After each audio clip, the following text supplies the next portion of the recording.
Então, você que trouxe a sua Bíblia, você pode abri-la aí no livro do Evangelho segundo Marcos, capítulo 6, né? Evangelho de Marcos, capítulo número 6, e nós vamos ler alguns versículos.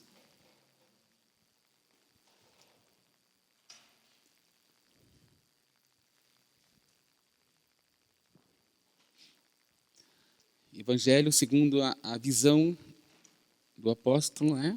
Do Marcos, capítulo 6, e nós vamos ler do versículo 32 até o versículo número 43. E diz assim a palavra de Deus, né? E foram sós num barco para um lugar deserto. E a multidão viu-os partir. E muitos o conheceram e correram para lá a pé, de todas as cidades, e ali chegaram primeiro do que eles. Primeiro do que eles. E aproximaram-se dele, de Jesus. E Jesus, saindo, viu uma grande multidão e teve compaixão delas, porque eram como ovelhas que não têm pastor. E começou a ensinar-lhe muitas coisas.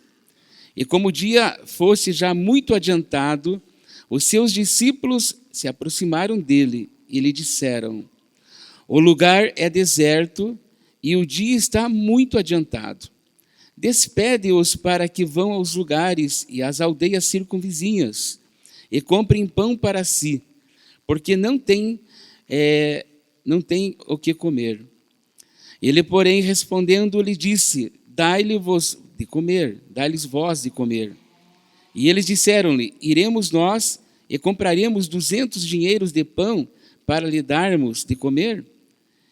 E disse-lhe: quantos pães tendes? Ide ver.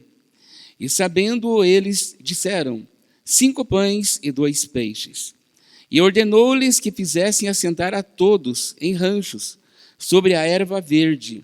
E assentaram-se, repartindo de 100 em 100 e de 50 em 50.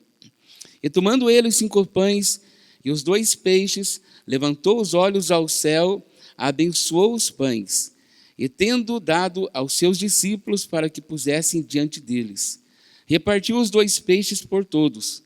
E todos comeram e ficaram fartos, e levantaram 12 cestos cheios de pedaços de pão e de peixes.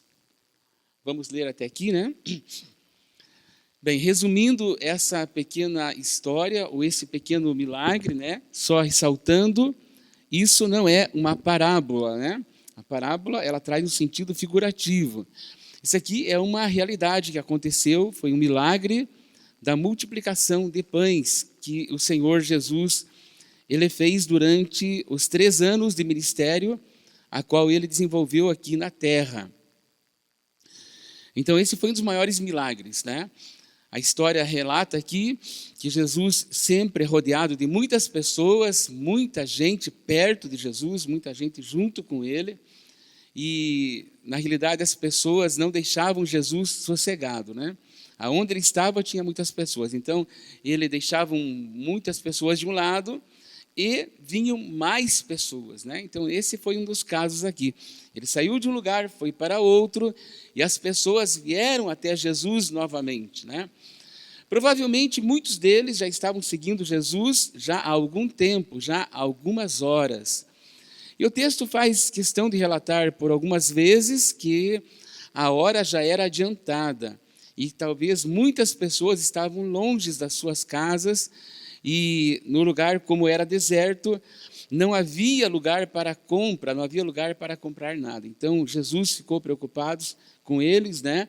E a história diz aqui que Jesus teve compaixão, né? E ter compaixão é a demonstração de um amor muito profundo pelas pessoas que ali estavam, porque ali tinha todo tipo de pessoas, né? Pessoas que precisavam muito financeiramente, precisavam de pessoas que estavam doentes, pessoas que estavam enfermas, pessoas paralíticas, pessoas cegas, surdos, pessoas com problemas sérios familiares. Então, a história diz que Jesus teve compaixão deles.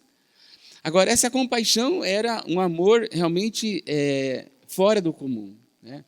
Porque Jesus ele faz questão de dizer às pessoas, aos seus discípulos, que a compaixão gerada no coração deles é porque eles eram pessoas como ovelhas que não têm pastor.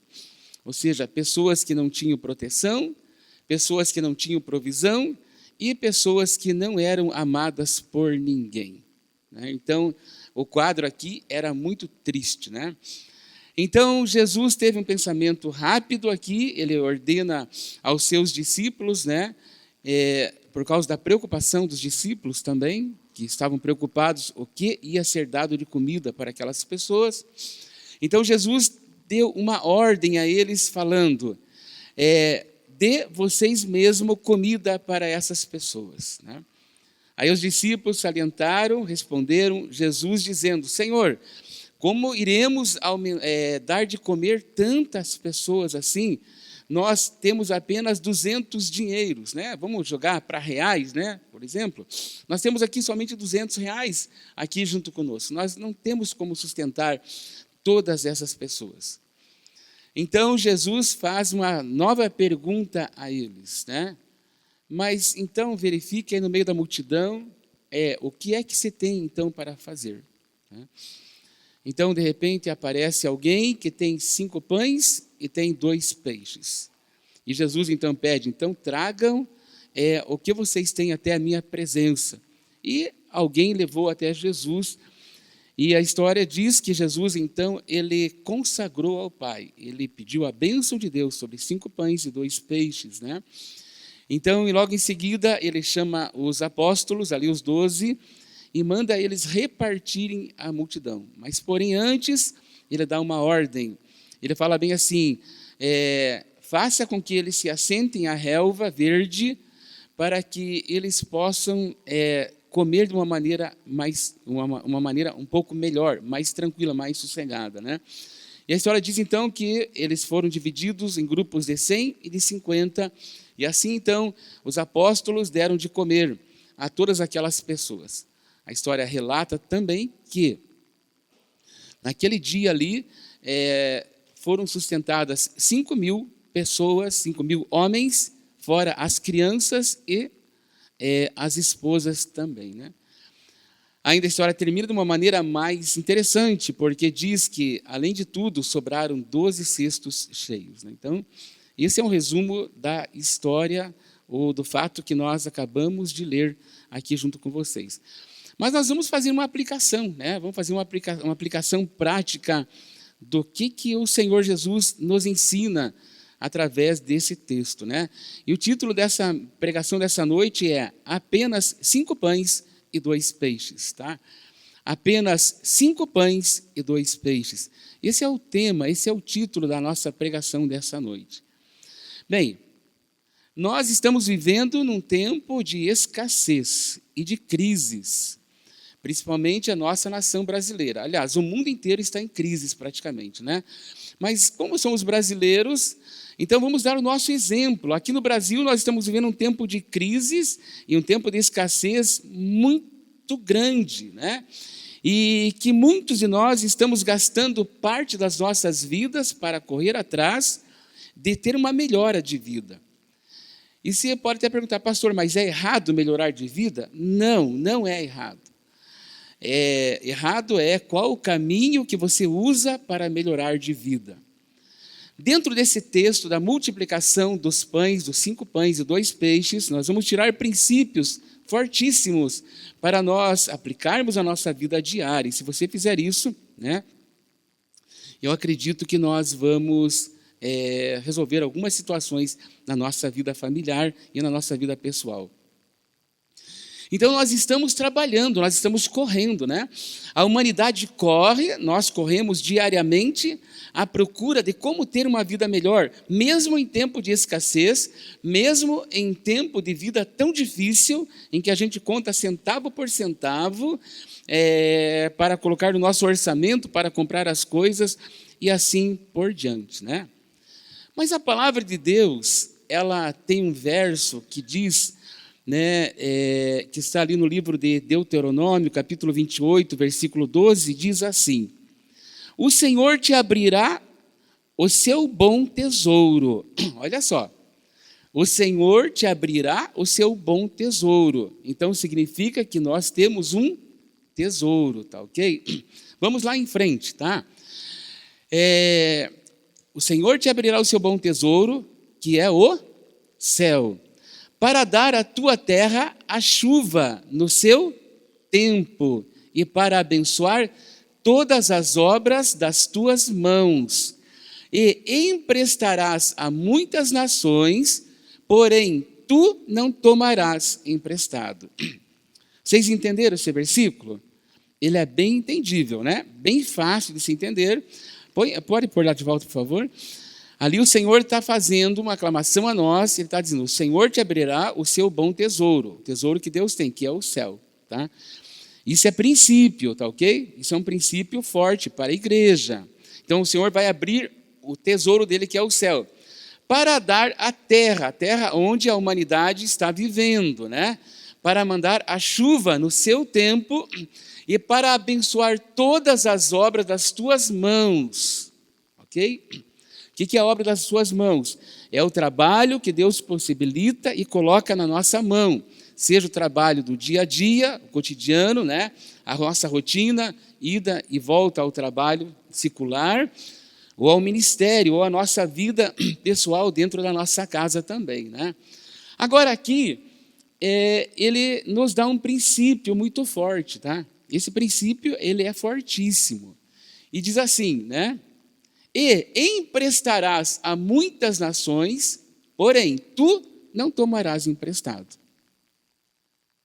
Bem, se isso é princípio, você crê nesse princípio, sim ou não? Sim? Então, André, me empresta 5.000 reais aí para mim. Deus está falando que você tem, não tem? Tá, mas claro que eu não estou brincando com ele ali, né? Ok. Como que a gente vai acionar esse princípio num tempo de crises e num tempo em que não se tem dinheiro? Como que a gente aciona um princípio desse? Se nós acreditamos na palavra, se nós cremos que a palavra é fiel e verdadeira, então nós precisamos acionar um princípio como esse.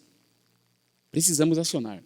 Deus falou que ele vai abrir o céu, vai abrir o seu tesouro, que é o céu, e ele vai dar chuva a seu tempo, né? E ele vai fazer acontecer, ele vai abençoar as obras das nossas mãos para que nós tenhamos para emprestar e não venhamos a pedir emprestado. Ou seja, a escassez vai embora.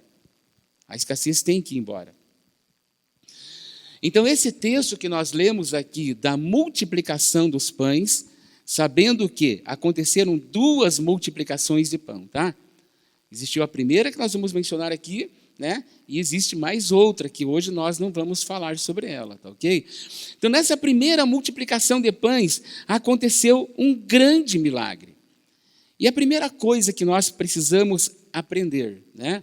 Dentro desse texto, havia uma multidão com fome, e Jesus deu pão para eles comerem. Qual que é o primeiro princípio que nós vamos ativar aqui? Ou qual que é a primeira ideia que nós vamos ter aqui? Sempre vai existir pessoas com fome. Sempre vão existir multidões que estão com fome. Sempre vai ter. Sempre vai ter pessoas que estarão com muita fome. E dentro da própria igreja. Por que eu digo isso? Porque a nossa vida não é para viver correndo atrás do dinheiro, ou correndo atrás de uma vida muito melhor, ou mais bem-sucedida, até conforme nós conversamos a semana passada. Então, sempre vão existir pessoas que têm fome. Sempre vai existir escassez. Sempre vai existir necessidade. Deus não disse que sempre teria abastança. Então, a fome, a necessidade, né? E talvez não só a fome física do alimento, né? Mas a fome da falta de paz, a fome da falta de alegria, da falta de esperança, a fome do bom relacionamento, né? Porque tudo isso gera uma fome de nós. Nós precisamos alimentar o nosso corpo físico, né? Com as vitaminas que precisa aí todos os dias, mas precisamos alimentar o nosso espírito também. E o nosso espírito também ele fica com fome, ele sente necessidade de comer. Então, o que nós podemos relatar aqui, né? Esse texto, ele vai, então, do que nós acabamos de ler aqui, da multiplicação dos pães, ele vai nos ajudar a acionar alguns princípios para nós multiplicarmos o que nós temos. Seja era a área financeira, ou multiplicar a nossa vida espiritual, ou multiplicar a nossa vida emocional e a nossa vida física também. Ela vai nos ensinar a trazer princípios bons para que possamos aprender.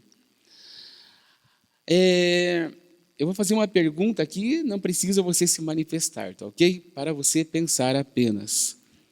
Você já passou fome alguma vez?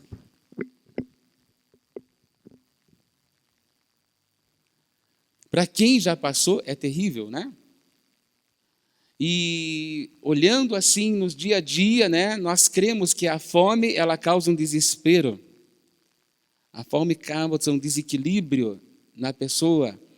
A fome, ela desestrutura pessoas. E a fome faz você praticar atos que um ser humano normalmente não praticaria. Isso é uma grande verdade, né? Eu tenho exemplo para contar para vocês, lá no início do nosso casamento, depois de toda a minha queda de emprego e tudo mais que eu tive, né? Para sustentar a minha família, eu tive que trabalhar com entrega de jornais e revistas, né? E antes de eu ter uma moto, eu tinha uma bicicleta. E eu rodava com aquela bicicleta, gente, rodava, muito, mas muito mesmo, né? E a base de 50, 60 quilômetros por dia, talvez um pouco até mais, né? Fazia entrega. Saía lá da minha casa onde eu morava, fazia muita coisa, né? E num dado dia lá, a situação nossa não estava muito boa, assim, para levar um lanche, né, no meio do caminho. E eu acabei não levando, né? Até pão podia ter em casa ou coisa parecida, né? Mas aquele dia foi tão desgastante, o sol quente e tudo mais, e eu pedalando, e eu não tinha dinheiro, não tinha um centavo, né? E começou a chegar perto da hora do almoço, e eu queria terminar o serviço, né, para poder chegar mais cedo em casa, e a fome foi apertando, deu meio-dia, deu 1 hora, gente, deu um desespero tão grande que eu não sabia mais o que estava fazendo, né? Eu perdi até a noção de onde eu estava, naquele momento, né? E de repente, né, eu cheguei, o desespero foi tão grande, né, que é tão interessante isso, que eu cheguei na frente da casa de um cliente, fui entregar lá, não lembro se era um jornal, uma revista, né? E a hora que eu chego na frente da casa, assim, um pezão de coquinho. Sabe esses coquinhos pequenininhos assim? Gente do céu, eu nunca comi coquinho com gosto de alcatra, como eu comi aquele dia. Mas, gente, foi tão saboroso comer aquilo, né? Sabe que você pega mas é mais o caroço do que a polpa ali, né? E você comia, colocava outra boca e jogava fora, enchia o bolso, um monte de coisa. Mas ajudou. Mas foi um desespero, né? Eu, graças a Deus, nós em casa, minha família, antes de casamento, depois, nós nunca passamos uma necessidade assim. Mas a fome, ela causa tanta coisa ruim, ela pode causar um desespero, fazer um ser humano, ele fazer coisas que ele jamais faria por causa da fome. E aí a gente aprende uma coisa importante aqui. Às vezes nós estamos olhando pessoas aí fora, ou familiares nossos, que estão fazendo tanta coisa ruim, tanta coisa errada, envolvido com tipos de droga, com tipos de prostituição, com tipo de tanta coisa ruim, e a gente olha para aquele ser humano e a gente acha, como é que pode uma pessoa chegar nesse ponto? Sabe por quê? Porque ele está com fome espiritual. Ele está com fome da palavra de Deus. Ele está com fome de Deus. E, infelizmente, muitas vezes a igreja não tem saciado a fome dessas pessoas. E é por isso que essas pessoas estão desesperadas. Elas estão procurando uma solução para a sua vida e muitas pessoas tornam-se alcoólicos por causa disso.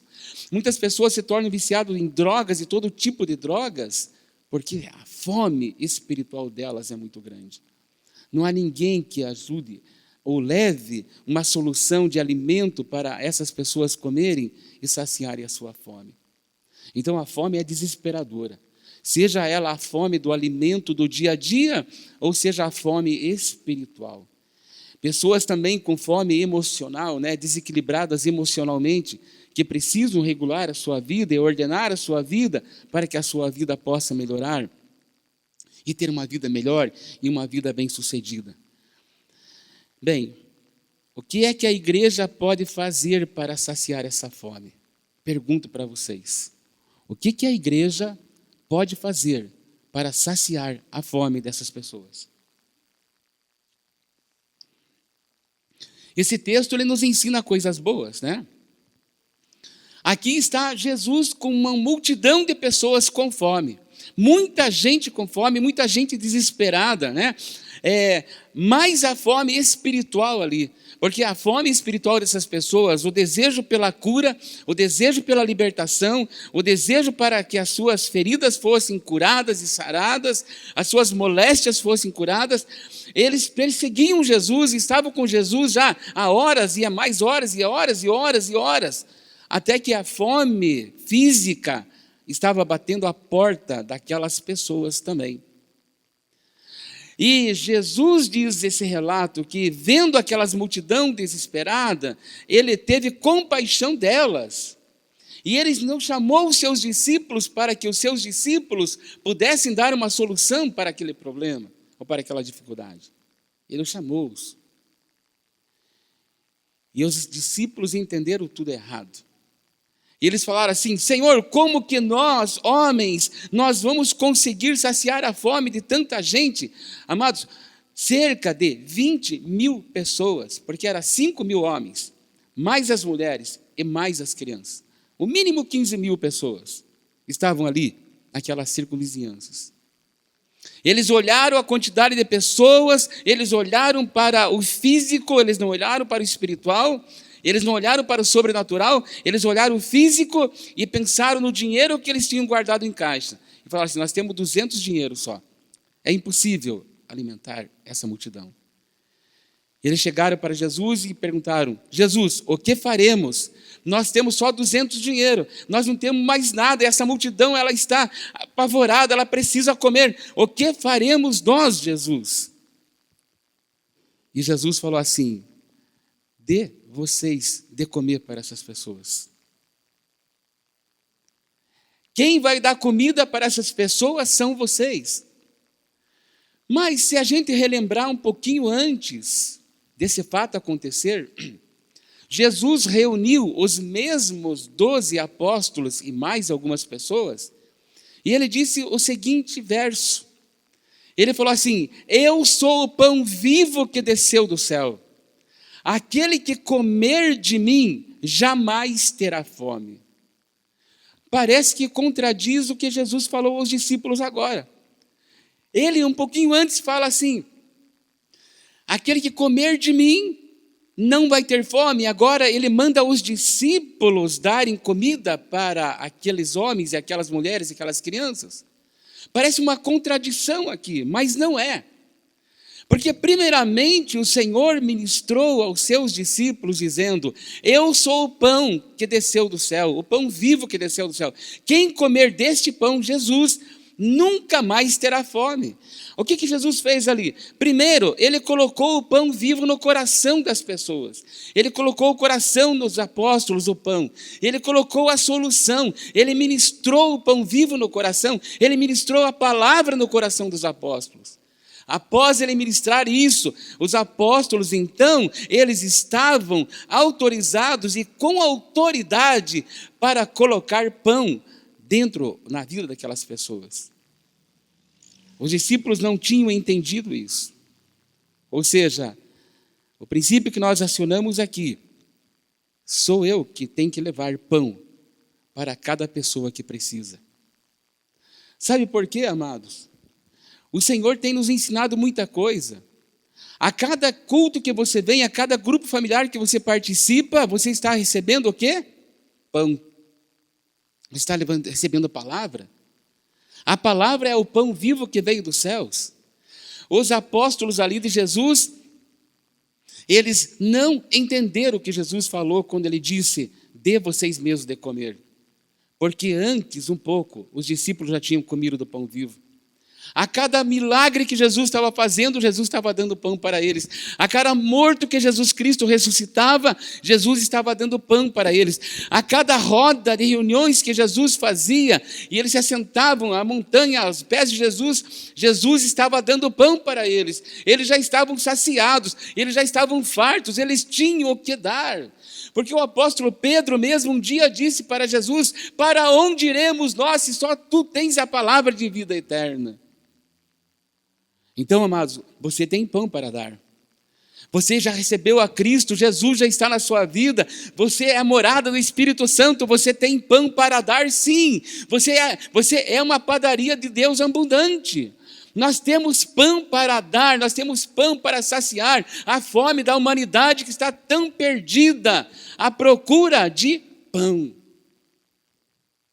Por isso que a multiplicação dos pães aqui, ela é um ensinamento fundamental para a nossa vida. Agora, que tipo de pão que você pode dar? Você pode dar o pão da paz. O mundo está precisando de paz. E Jesus falou assim: a minha paz eu vos deixo e a minha paz eu vos dou. Isso é pão. Então, quem tem Jesus, você que tem Jesus na sua vida, aonde você for, aonde você chegar, você está levando a paz do Senhor Jesus. Então, você tem o pão da paz para dar. Ah, pastor, mas eu não sei falar. Mas você sabe fazer uma oração, você sabe ler um versículo que vai ministrar a paz para o coração das pessoas. Amado, não é o nosso falar, não é a nossa sabedoria humana, sabe, não é o nosso intelecto, não é a nossa teologia, mas é o poder do Espírito Santo que está em nós. É Ele que está em nós. Então, eu e você, nós temos autoridade para levar o pão da paz às pessoas que estão precisando de paz. E eu tenho plena certeza que na sua família tem muita gente com fome de pão, da paz. E nós temos a paz e nós não levamos essas pessoas. Você deve levar o pão da paz. Nós precisamos também levar o pão da unidade. Porque nós já aprendemos que o Pai, o Filho e o Espírito Santo, eles são um, a unidade do Espírito Santo, a trindade de Deus. Então nós podemos também levar a unidade. Como que nós levamos a unidade? Levamos a nossa família junto, mostrando a unidade do corpo de Cristo, do relacionamento. Nós podemos levar o pão da unidade, nós podemos levar o pão do bom relacionamento, nós podemos levar o pão da prosperidade, nós precisamos levar o pão do amor, o pão da justiça, o pão da alegria. Nós temos, amados, para dar, porque a alegria do Senhor, ela é a nossa força. Então você tem o pão da alegria. Amados, é maravilhoso a gente encontrar-se todo final de semana aqui, ou nos grupos familiares, durante a semana, finais de semana e tudo mais. É maravilhoso você compartilhar a alegria do coração com as pessoas, mas aí fora tem muita gente que não tem paz, amor, alegria, relacionamento, prosperidade, não tem absolutamente nada. E nós que temos tudo, nós não levamos esse pão. Então, qual que é o primeiro princípio que a gente aprende aqui na multiplicação dos pães e dos peixes? Que quem tem que levar o pão sou eu. É você que tem que levar o pão, porque o pão já está dentro de você. O pão vivo que desceu do céu, ele habita em você. Então você tem pão para dar. Você tem pão para ministrar. Você tem o pão da paz, do amor, da alegria e do relacionamento. Para saciar a fome dessa grande multidão, eu tenho que me posicionar. E eu tenho que levar esse pão que já está dentro de mim, Jesus, o pão vivo que desceu do céu. Mas o texto, ele diz que também, após Jesus ordenar aos seus discípulos a darem o pão para comer, né, eles não entenderam muito ainda, né? Aí Jesus, antes de fazer a operação do milagre da multiplicação, ele trouxe algo importante para os seus discípulos, que está no versículo 39 e no versículo 40, que diz assim: e ordenou-lhes que fizessem assentar a todos em ranchos, ou ali em círculos, né, sobre a erva verde, E assentaram-se repartidos de 100 e 100, e de 50 e 50. Segundo princípio que nós aprendemos aqui, que para nós alcançarmos o sobrenatural de Deus e alcançarmos as pessoas que têm fome, nós precisamos ordenar os nossos passos. Foi isso que Jesus fez. Antes dele multiplicar os pães e os peixes, ele deu uma ordem aos seus discípulos e falou bem assim: organize esse grupo que está aqui em números de 100 e número de 50. Irmãos, vamos fazer aqui uma imaginação agora. Imagine lá 15 mil pessoas, 5 mil homens, mais as esposas, mais os filhos. Imagina, 15 mil pessoas com fome, morrendo de fome, final de tarde, início de noite, pessoas famintas. Imagine, de repente, aparece comida, pães e peixe para comer. Imagine o tumulto que não ia dar. Imagine a correria que ia dar. Com certeza eles iriam passar por cima dos discípulos, por cima de Jesus, e ia acontecer uma tragédia. Então o que Jesus fez? Primeira coisa, organize os grupos de 100 e de 50. Isso nos ensina o princípio que no reino de Deus nós precisamos ordenar os nossos passos.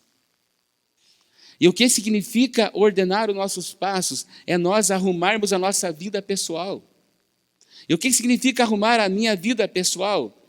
É eu fazer aquilo que Deus quer que faça, não aquilo que eu quero fazer.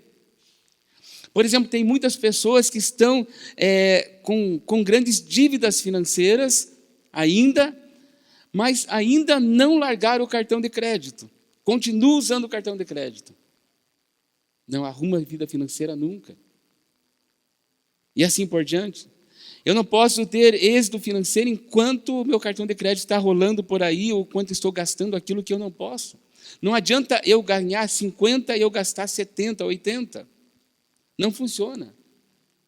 Então, a primeira coisa que Jesus mandou, antes de fazer um milagre, ele falou assim: ordena essas pessoas, façam ordem, e aquilo que o Senhor quer também. Vamos levar pão? Primeiro organizamos nossa vida. Precisamos colocar em ordem nossa vida.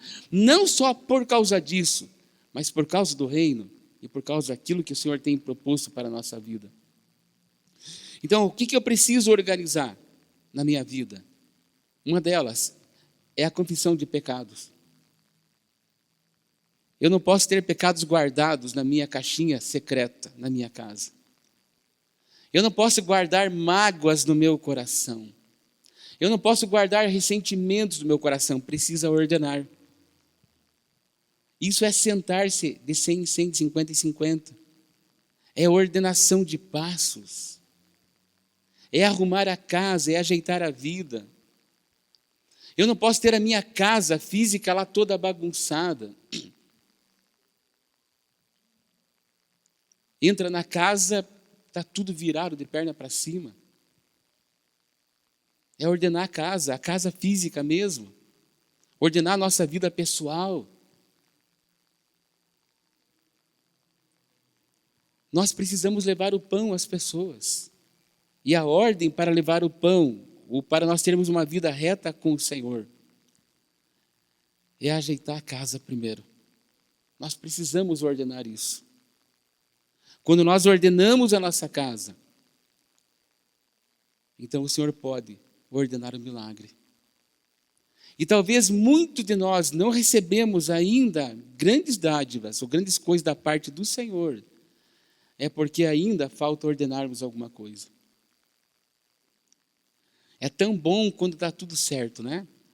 Nossa casa está bonita, está tudo certinho, a grama do jardim cortada, a casa arrumada, você entra no quarto, o quarto está tudo certinho, as roupas estão tudo em ordem. É maravilhoso isso. Não é maravilhoso quando você sai da sua casa, você está com uma paz de espírito, você está tranquilo, vivendo bem, vida ordenada. Amados, é tão ruim você, por exemplo, pessoas que têm dívidas com pessoas do bairro, da região, né? Às vezes você está devendo para uma pessoa, de repente está vindo lá do outro lado, você tem que virar o rosto e passar do outro lado. Ou às vezes porque temos uma mágoa, ressentimento com o irmão na igreja, não olhamos na cara do irmão. Estamos de mal com o irmão da igreja. Irmãos, alguém vai ficar, alguém não vai para o céu aí. Como é que vai, de repente toca a trombeta lá, Jesus está voltando lá, estou magoado com o meu irmão, vai ficar junto com o capeta. Vai ficar. Tem que arrumar a casa, tem que consertar. Mas fulano de tal fez uma coisa muito grande para mim. E daí? Em Jesus, Jesus não fez nada para ninguém. Bateram e cuspiram no rosto de Jesus, colocaram uma coroa de espinho e mataram ele. O que a gente não quer, às vezes, é assumir o que nós estamos errados. Arrume a casa, irmão. Arrume a casa, irmã. Antes da operação do grande milagre da multiplicação, o que Jesus fez? Ele ordenou para que as pessoas ficassem posicionadas para depois receber o pão.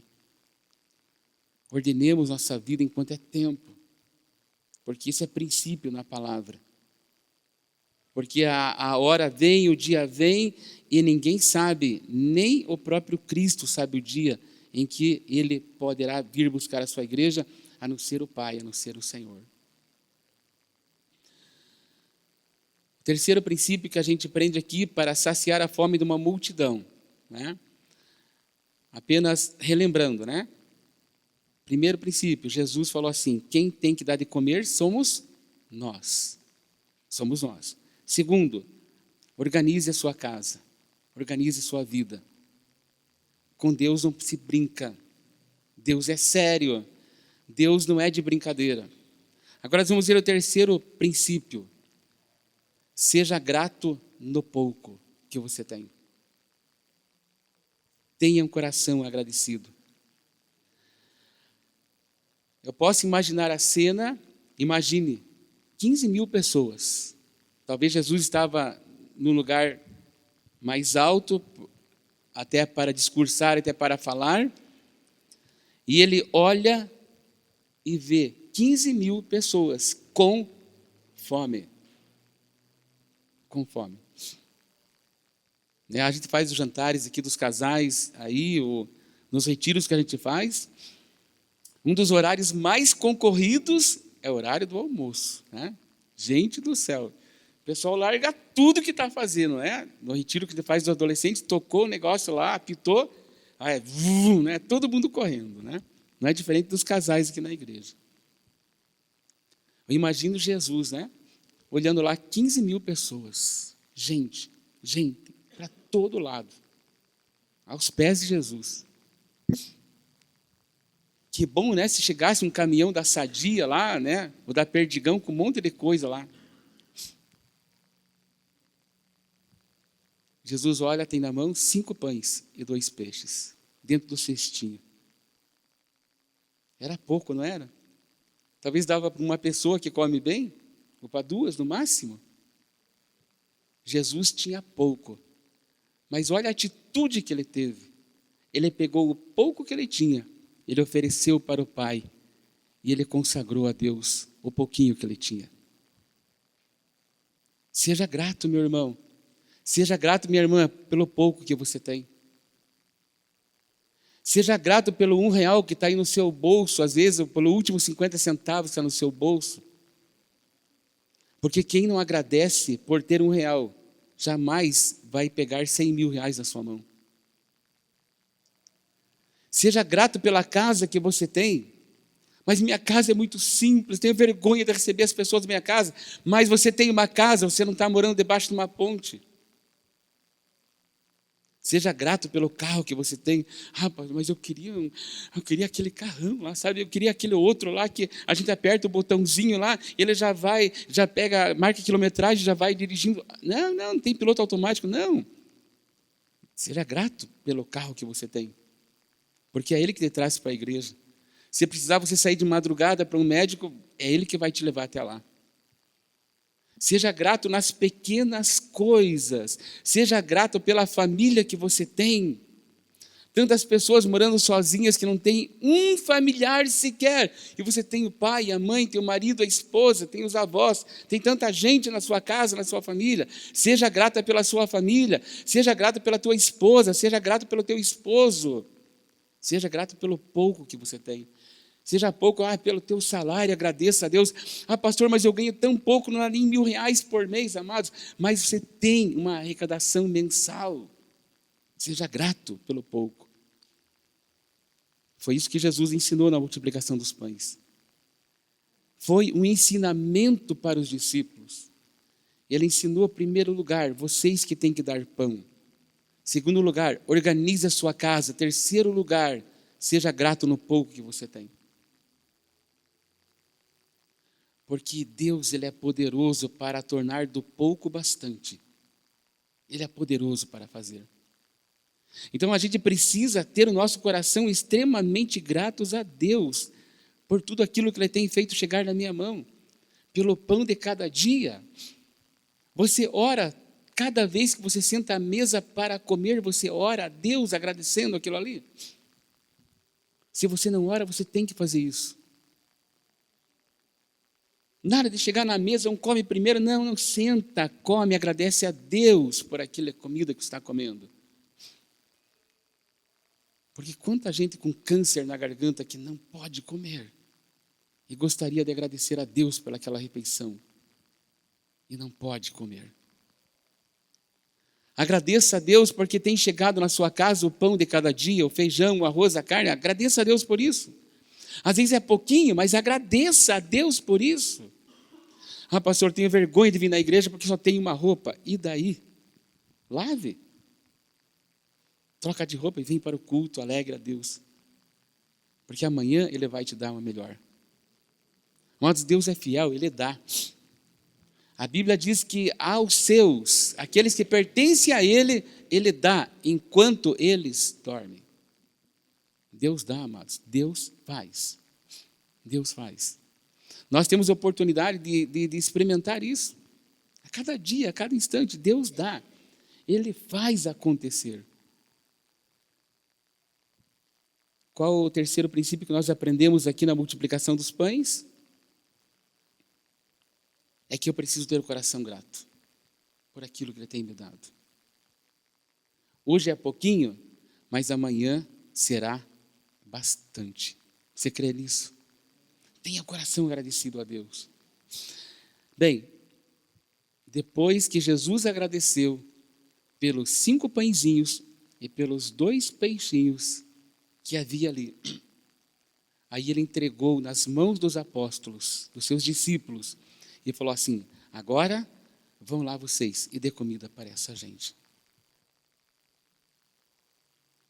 E a palavra de Deus diz então que após todos comerem e todos serem saciados. O que quer dizer saciado? Comi bem hoje, hein? Nossa, estou farto.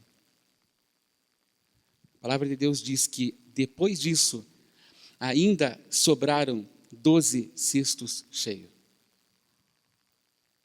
Ninguém quis levar para casa. Sobrou. Eu não sei o que Jesus fez com aquilo, mas que sobrar, sobrou.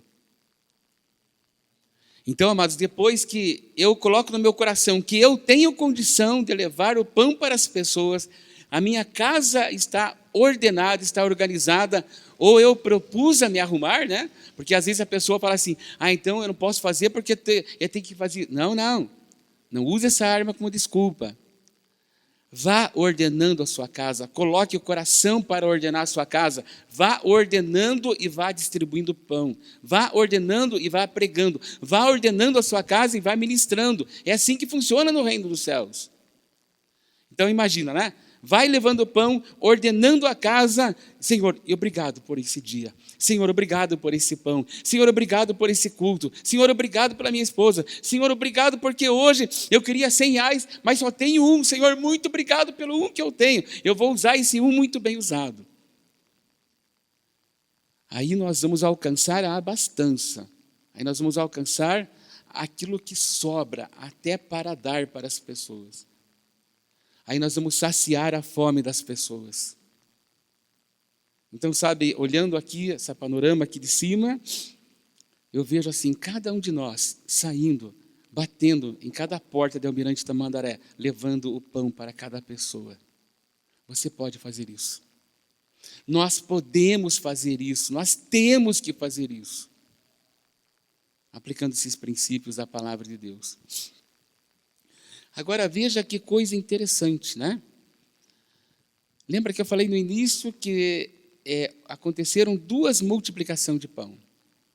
Essa que nós citamos aqui, o texto diz que tinha 5.000 homens, mais as mulheres, mais as crianças, né?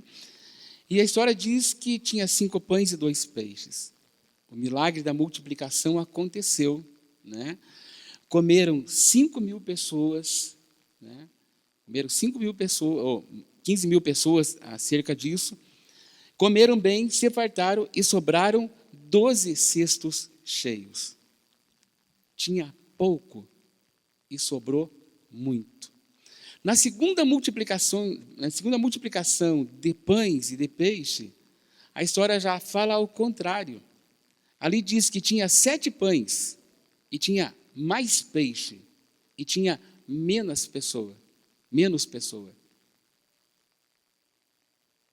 E olhem que interessante.